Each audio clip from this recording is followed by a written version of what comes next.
The whole family were Chelsea supporters. My dad saw the first ever game at Stamford Bridge. I find it hard to imagine what my childhood would have been like without Chelsea Football Club.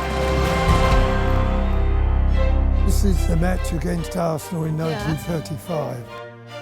My name is Joe Street. I was born in 1926 and I've been a Chelsea supporter for 82 years. I'm Sally, I'm Joe's daughter. He gave me no choice. He started taking me to see Chelsea as soon as he could carry me.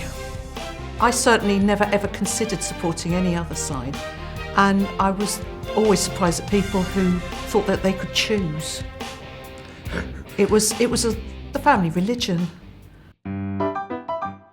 My dad often went to Stamford Bridge for athletics meetings. When a new football club was formed at the ground that he'd been to quite often, he went along to see, just out of curiosity, what it would be like. Having seen a team once or twice, he felt some affection for them. Did I have any option to support another club? There was always Fulham or Brentford, but that just wasn't on the cards.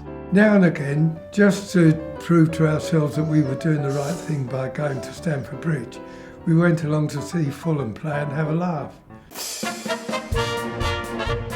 The first game I can remember was in 1931. Whenever I smell a cigar now, that game comes back to me because every man smoked in those days and they'd take them along to the football on the Christmas Day or Boxing Day, and that smell of cigars always reminds me of that game. The greatest Chelsea player ever, my vote will go to Jimmy Greaves. My favourite player was probably Didier Drogba. What do you think? Who were the Chelsea players who you think were the greatest of all time? Write it in the comments boxes below.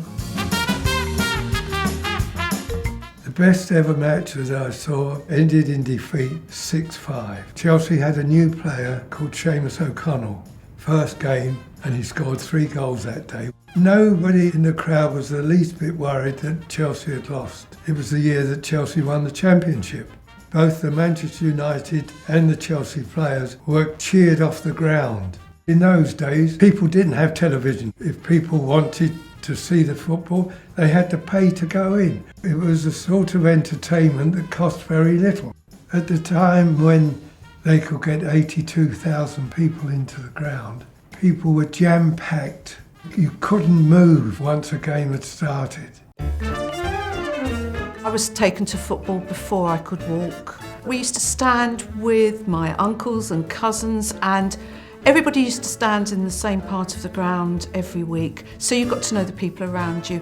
It felt really safe. It felt like somewhere where you could just enjoy yourself and have a good shout and let off a bit of steam and feel part of everything.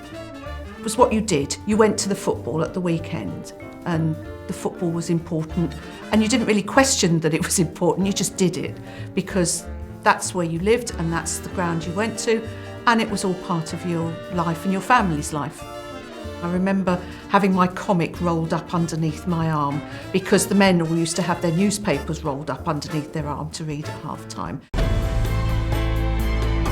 Didn't realise Bertrand played in the Olympics. I've become more and more obsessed with football as the years have gone by. My cousins, they've got children and their children who are coming along, but of course they don't come quite as often as we did when we were younger because it's not that easy to get tickets anymore. The Alive and Kicking Club started 7 years ago. We talk about the previous week's games, we talk about old games, we have visits from some of the older players. And I meet up with his friends from Alive and Kicking who tell me about him when he was a kid and things that I didn't previously know.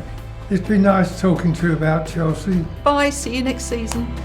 It's really worth joining the Genes Reunited website because it'll give you access to loads of original records that you can use to trace your family tree.